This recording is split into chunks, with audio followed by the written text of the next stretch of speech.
Alright, so I wanted to share first what this video is all about.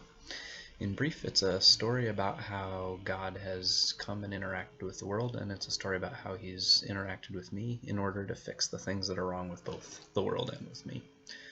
So the climax or the center point of this story is all about the God-man Jesus. He came willingly to the earth that he made himself as a man, then he suffered and died on a cross as a sacrifice for the wrongs of man and for the brokenness of the world. And I believe that I'm in right standing before God because of this, and that when Jesus returns, that everything will be made right. And this is such a profound source of hope in my life. I became a Christian about 9 years ago. Christian, by that I mean someone who follows Christ, who allows him to shape their purposes, their passions, their desires, just, the entirety of their very selves, because they know that what was inside of them before they knew Christ was not good, that it was wicked, and that God was needed to make it right. I remember the first times understanding these realities that I was just describing, falling on my knees on Penn State's campus, really longing to know God and to understand him more. But the actual change, more than just that desire, but the actual change is totally his work. It's not in my ability, and it's definitely not in my control.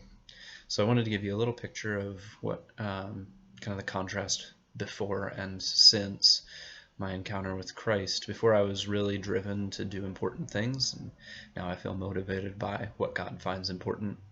I didn't used to value people for their own sake, and now I want to care for people regardless of kind of how they might help me or serve me. I was happy to live alone in an individualistic kind of world. Now I want to live in community and see other people live in community around me. And maybe most significantly, I used to think that I was pretty incredible, and now I know ways that I was deeply flawed and continue to be deeply flawed.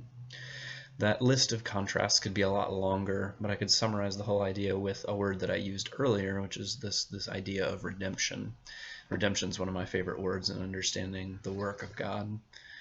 The best part about this idea is that if it's really happening inside of us, it makes us want to see that redemption happen outside of us in the world. So I'm really excited to be living and doing church with people here in the city of Harrisburg. I can't wait to see what happens here as we see Jesus transform Pennsylvania's capital.